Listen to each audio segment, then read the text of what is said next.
প্যারিসের উপকণ্ঠে ছোট্ট শহর মন্ডিতে ১৯৯৮ সালের ২০ ডিসেম্বর এক শীতের সন্ধ্যায় জন্ম নেয় এক তারকা। নাম তার কিলিয়ান এমবাপে। বাবা উইলফ্রিড ছিলেন ক্যামেরুনের ফুটবল কোচ, মা ফাইজা আলজেরিয়ান বংশোদ্ভূত হ্যান্ডবল খেলোয়াড়। ফুটবল যেন তাদের পরিবারের রক্তে মিশেছিল। ছোট্ট কিলিয়ান যখন হাঁটতে শিখল, তখনই পায়ে একটা বল নিয়ে ঘুরে বেড়াতো। বাড়ির উঠানে, বন্ডির সরু রাস্তায় আর ধুলো মাখা মাঠে সে তার বন্ধুদের সাথে সারাদিন খেলতো। বাবা প্রথম কোচ হিসেবে তাকে হাতে ধরে শেখাতেন কিভাবে বল নিয়ন্ত্রণ করতে হয়, কিভাবে দ্রুত দৌড়াতে হয়। ৬ বছর বয়সে সে এএস বন্ডি ক্লাবে যোগ দেয়। সেখানে তার অসাধারণ গতি আর ড্রিবলিং দেখে সবাই মুগ্ধ হয়ে যেত। স্কুলের পড়াশোনার পাশাপাশি প্রতিদিন অনুশীলন করত সে। রাতে ঘুমানোর আগে স্বপ্ন দেখত একদিন সে বিশ্বকাপ জিতবে। স্টেডিয়ামে লক্ষ লক্ষ দর্শক তার নামে চিৎকার করবে। ছোটবেলায় সে এসি মিলানের ভক্ত ছিল, কিন্তু তার হৃদয়ে ছিল শুধু ফুটবলের নেশা।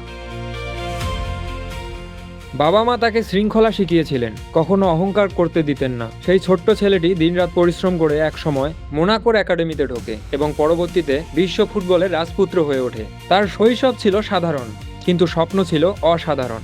এমবাপে এবারের বিশ্বকাপ মুকুট নিজের করে নিতে পারবে? আপনার মতামত কমেন্টে জানান।